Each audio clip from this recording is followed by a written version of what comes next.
So I just finished watching episode 7 of It Welcome to Derry, and I didn't give my thoughts last week, so I want to kind of give some quick thoughts on last week's episode, which was episode 6. And the beginning of last week, and really the entirety of the episode, was really a character development episode. We were seeing how these characters were reacting and reeling in from experiencing Pennywise in the previous episode, episode 5. Episode 5 introduced us to Pennywise for the first time this season. It was an absolutely insane reveal.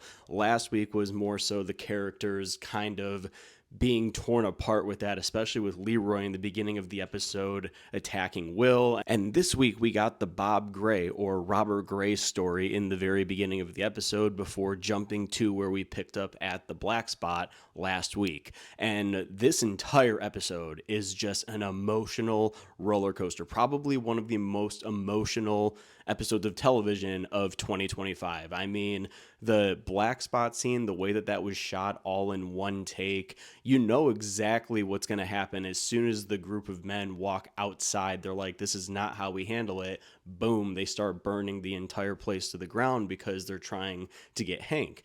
Now, would they have done that regardless because they were housing Hank? Probably, but the fact that it made it that much more dramatic and the entire way that that was shot, I have to give a compliment to the filmmakers just for how that was shot with one scene, how much probably went into shooting that one scene as well. I mean, it was just incredible cinematography, some of the best of this entire series so far, if you ask me.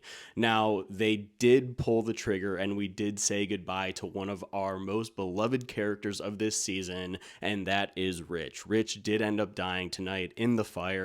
He saved Marge, and Marge has really taken a turn in terms of character development. Like, she was one of those characters where we couldn't stand in the first few episodes, and now she's become one of the more likable characters, if you ask me. And the relationship that her and Rich have developed over the last few weeks obviously helped with this payoff here tonight, but that was a mega loss. We also got to see Pennywise in so much action here tonight. This is some of the most diabolical stuff that we have seen Pennywise do. We saw him use a weapon for the very first time, I think maybe ever, as he killed Stanley. Stanley's death was so satisfying. I loved every bit of that entire scene. Ingrid coming to realize that this entity is actually not her father. It's actually just an entity that is taking the form of what she used to know of her father. So basically, this was just an incredibly emotional episode. We have Leroy realizing that the army is planning to essentially release this thing across the country, and the episode ends with Will getting captured by Pennywise and the Deadlights, and